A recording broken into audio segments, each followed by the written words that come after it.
Vamos a la parte final de este supercurso. ¿Cuáles son las ventajas de convertirte en donataria autorizada? Pues déjame decirte que existen varias y dentro de ellas una es que prácticamente estarás tributando en el título 3 de la Ley de Impuestos sobre la Renta para organizaciones sin fines lucrativos, que indica que prácticamente no estarás pagando impuestos sobre la renta y que como tal tienes el reconocimiento como organización sin fines lucrativos. Existe también una transferencia sencilla de la propiedad. Al constituir una sociedad también puedes transferir fácilmente toda la unidad con una simple transferencia de participaciones. Puedes recibir donativos sin límite y también prácticamente de residentes en el país y de residentes extranjeros.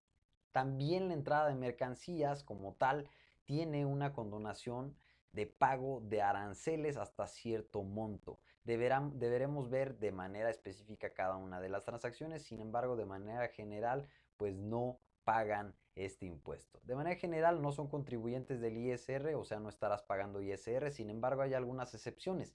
¿Cuáles son estas excepciones? Las actividades que como tal no pagan impuestos sobre la renta son aquellas que se encuentran reguladas en la Ley de Impuestos sobre la Renta en el título 3. Adicionalmente, considerando que, pues ya te he comentado que existe una lista de organizaciones que como tal, en base a esos tipos de actividades, no estarán tributando impuestos sobre la renta. Entonces sí sería importante entender que todas las actividades que realice la organización dentro del objeto social enfocado a las actividades listadas en esta miscelánea fiscal no pagarán ISR. Sin embargo, si tú como organización quieres realizar otro tipo de actividades, potencialmente esas actividades sí estarán sujetas a pago de impuestos sobre la renta, por lo que deberá realizar un equilibrio en base al 30% que no puede rebasar como egresos o gastos realizados en pro de el cumplimiento fuera del cumplimiento del objeto social y que como tal eventualmente deberás considerar no realizar o tener ingresos por otro tipo de actividad que no se encuentre dentro del objeto social, para lo cual sí tendrás que pagar impuestos sobre la renta en el caso que esa actividad lo amerite. O sea, en conclusión, si realizas una actividad fuera del objeto social que debería tributar impuestos sobre la renta, vas a tener que pagarlo, prácticamente. Su inclusión como donataria autorizada será publicada en el Diario Oficial de la Federación, por lo que da más certeza a aquellas personas que van a donar y esto te permitirá demostrar que como tal es una organización formal y que realiza actividades en pro del cumplimiento del mismo objeto social y con un compromiso social en la misma sociedad. Entonces, en esta medida, el contar con la donataria autorizada, digamos que te da un renombre importante para realizar todo tipo de actividades con empresas, con gobiernos locales, con gobiernos federales y también, bueno, con gobierno federal o con gobiernos extranjeros. Entonces, tener este reconocimiento estoy seguro que generará más certeza y más, pues vaya, más relevancia para tu organización dentro del mismo sector. Asimismo, con previa autorización del Servicio de Administración Tributaria puede aplicar donativos deducibles que reciban a otras actividades adicionales contenidas en el acta constitutiva o estatutos o contrato de fideicomisos respectivos.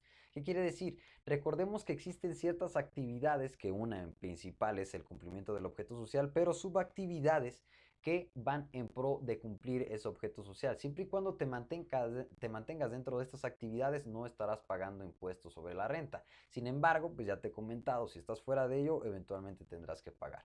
Entonces, con base a esto, es importante entender que nosotros deberemos tributar, así mismo como nos permitirá realizar algunas otras actividades adicionales al cumplimiento del objeto social, que podemos nosotros jugar un poquito más con este espectro de actividades en pro de fomentar el objeto social, que no estarán pagando impuestos sobre la renta.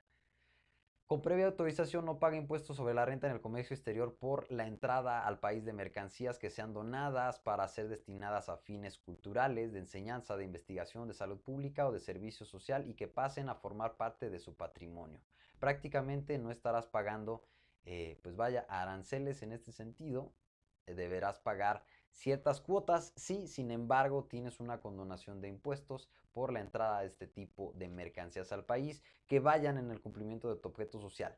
En particular, esas son solamente algunas de las ventajas. Dentro de las ventajas adicionales que podemos encontrar son las administrativas, que podemos hablar de aquellas organizaciones que como tal son donatarias autorizadas, tienen un mayor renombre, tienen una mayor entrada de ingresos, pueden participar en convocatorias y premios de gobierno. Adicionalmente van a tener obviamente una administración y renombre más específico y van a tener la oportunidad de ya encontrarse trabajando, realizando actividades en la formalidad, que son algunas de las otras ventajas que tiene ser donataria autorizada.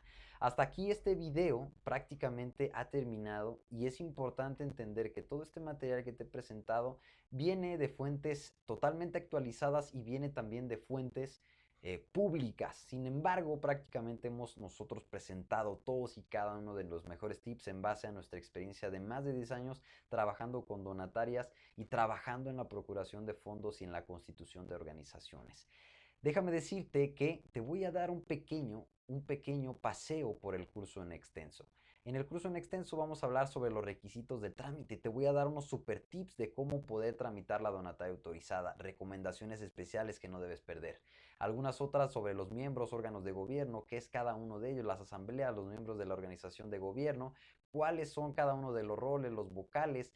Vamos a hablar acerca de algunos ejemplos, la disolución de las organizaciones, en qué motivos se tiene que realizar y por qué debemos realizarlo o no, cuáles son las obligaciones que deberemos cumplir, el objeto social, cómo redactarlo y algunos otros temas más adicionales a esto. Vamos a hablar también sobre los tipos de organizaciones que pueden convertirse en donataria autorizada y te voy a dar algunos otros tips. Vamos a hablar también de las clasificaciones de las organizaciones y cuál es la más adecuada, cuál es la que te conviene a ti para convertirte en donataria autorizada si es que ya tienes una asociación civil o si piensas constituir una. Adicionalmente, vamos a hablar sobre la procuración de recursos, cuál es la mejor manera de hacerlo, de dónde vienen estos apoyos, cómo obtener la autorización del SAT, que es un patrimonio, cuáles son las características adicionales, los requisitos que debe cubrir, qué artículos regulan el patrimonio y el patronato, requisitos para obtener la calidad de donataria autorizada y te voy a dar unos tips adicionales que son innegables que deberás cubrir y que eventualmente te van a generar obviamente un beneficio adicional. Vamos a hablar también sobre los artículos que están como tal regulando las donatarias autorizadas. Vamos a hablar sobre las publicaciones, las renovaciones, revocaciones, qué pasa cuando te revocan la donataria autorizada. Vamos a hablar sobre la deducción de donativos, qué artículos eh, como tal están regulando la deducibilidad de estos donativos y cuáles son los gastos que puede deducir también las mismas donatarias autorizadas, los recibos digitales, los comprobantes fiscales digitales y algunos otros temas adicionales para las donatarias. Conforme a los tratados internacionales, cuál es el tratamiento de las aportaciones de los donativos, las obligaciones fiscales contables que integra como tal la donataria autorizada y las obligaciones no o los no obligados fiscalmente, que también hay algunas exenciones importantes para las organizaciones de asistencia social, desarrollo social y las educativas, que son parte esencial de su administración contable y fiscal. Implicaciones del IVA, también vamos a hablar sobre eso, obligaciones generales del pago de IVA, tratamiento del ISR especial, los artículos que como tal deberemos nosotros considerar y algunas otras más, enajenación de bienes, deducibilidades, y algunos otros temas más relevantes dentro de la misma donataria autorizada. Me gusta mucho este curso y me gustaría que ustedes le den una checada al curso en extenso que estoy seguro que van a obtener mucha información. Me despido hasta aquí. Mi nombre es Diego Rendón. Espero que este curso haya sido de suma utilidad para ti y te espero en el curso en extenso. Muchas gracias, espero que tengas un super día.